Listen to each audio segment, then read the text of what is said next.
Bloque 1. La educación y revolución mexicana, 1910-1920. Papel de los docentes en la revolución.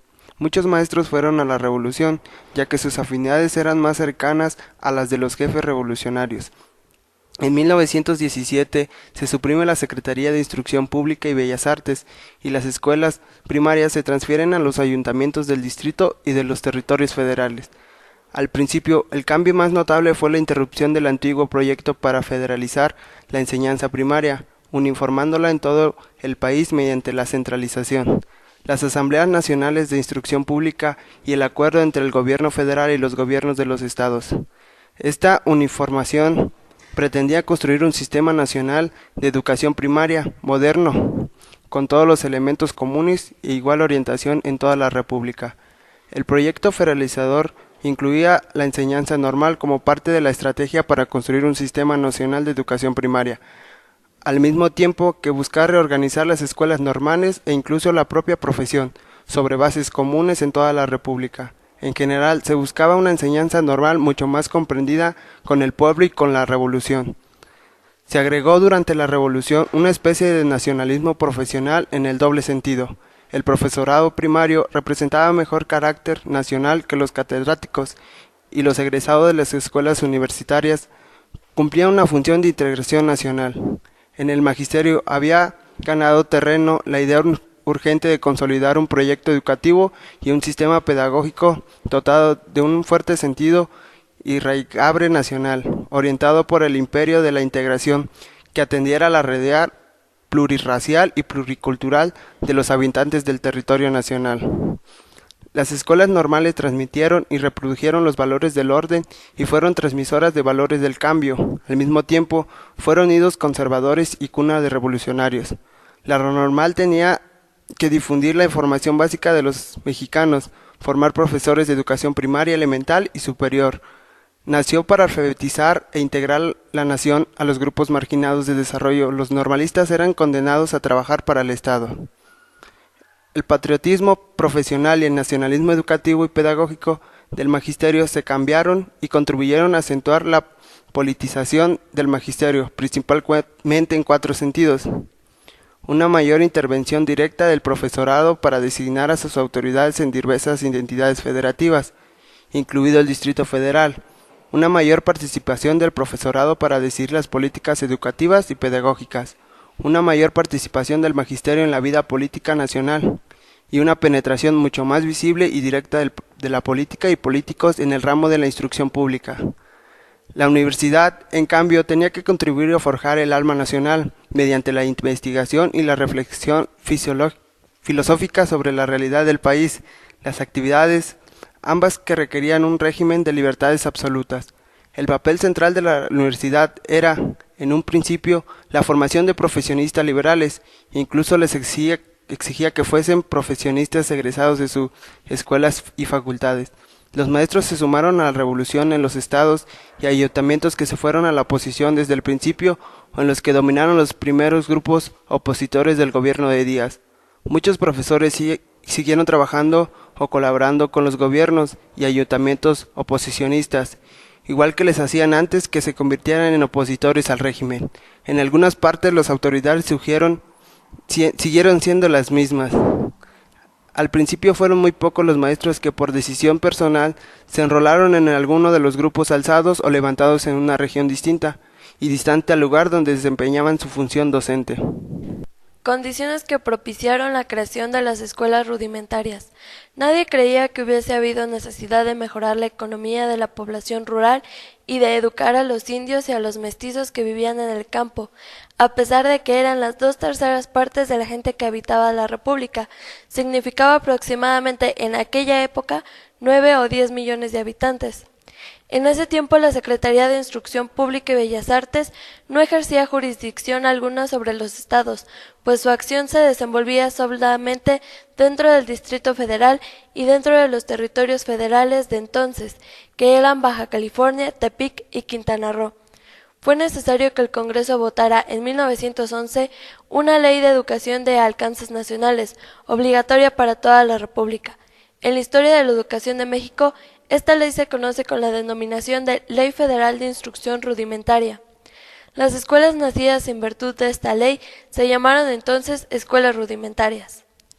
Los puntos esenciales de esta ley eran los siguientes.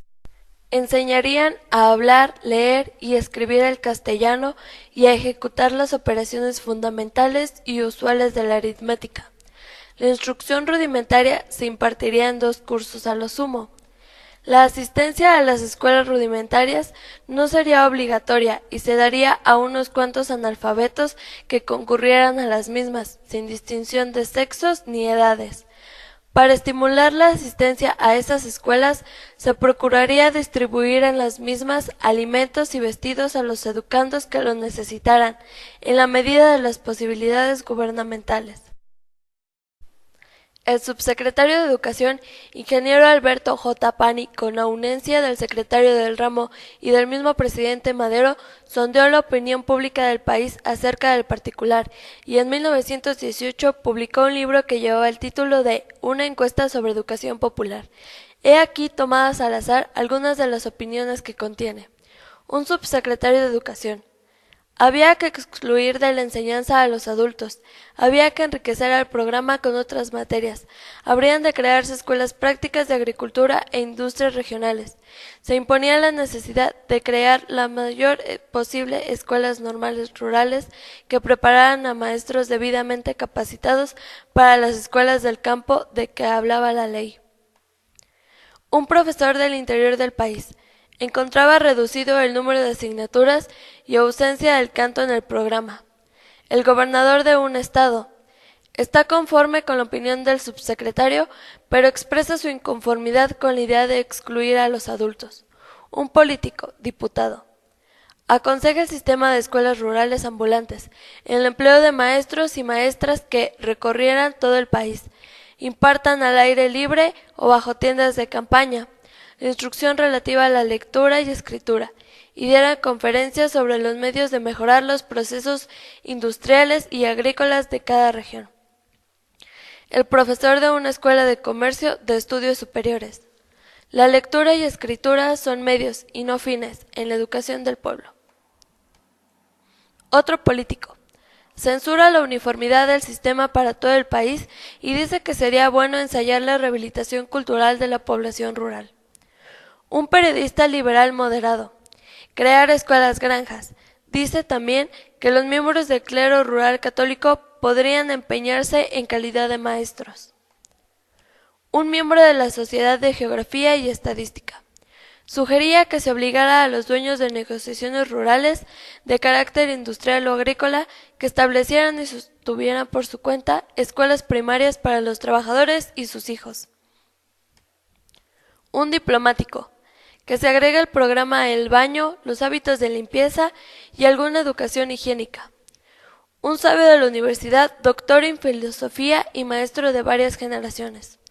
Lo que nuestra población rural necesita no es instrucción, sino educación. Una maestra de economía doméstica.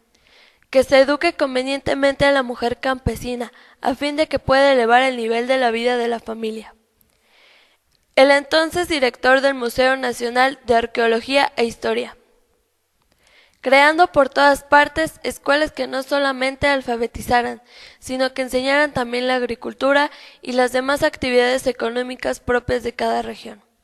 La concepción, organización y funcionamiento de las escuelas rurales que empezaron a nacer en 1921 y 1922 tienen prendidas muchas de sus raíces en las ideas vertidas en aquella encuesta. Principios filosóficos de los artículos constitucionales 3, 31, 123 y 14 transitorio.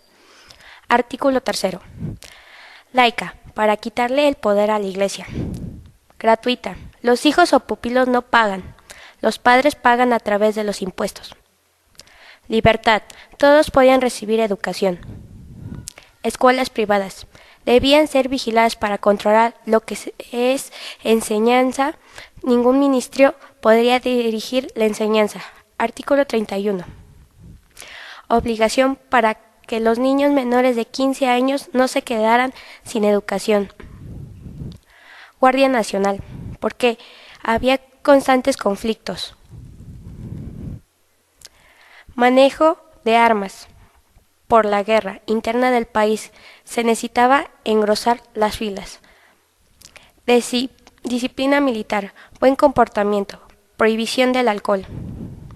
Impuestos, la contribución del pueblo para cambios, iglesias y educación. Artículo 123. Jornadas laborales, 8 horas trabajo diurno, 7 horas para trabajo nocturno y 6 horas para jóvenes de 12 y 16 años. Las embarazadas no podrían realizar trabajo físico 3 meses antes del parto.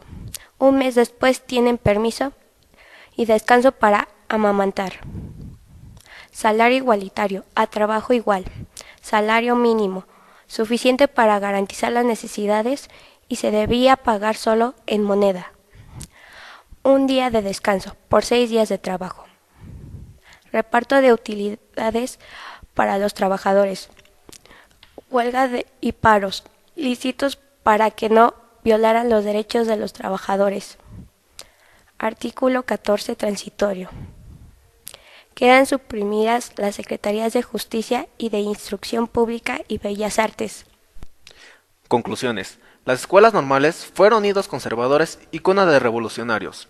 Los maestros se sumaron a la revolución en los estados y el ayuntamiento que se fueron a la oposición. El establecimiento de las escuelas rudimentarias se dio por la ley establecida en 1911 y en ellas se enseñaría a leer y a escribir. Operaciones aritméticas, además, no sería obligatoria. Lo interesante fue que les darían vestimenta y comida a aquellos que concurrieran a las escuelas. Pues ante los campesinos, para poder cubrir sus necesidades o para pasar el día, tenían que llevar a sus hijos a trabajar, y pensaron que si les daban el apoyo, dejarían que sus hijos asistieran a las escuelas.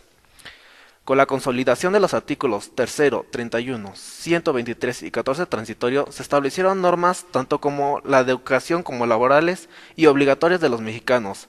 Nace ya la obligatoriedad de mandar a los hijos a la escuela. Se establecen las horas laborales para los trabajadores y los derechos a los mismos. Se suprime a la Secretaría de Justicia y de Instrucción Pública y Bellas Artes.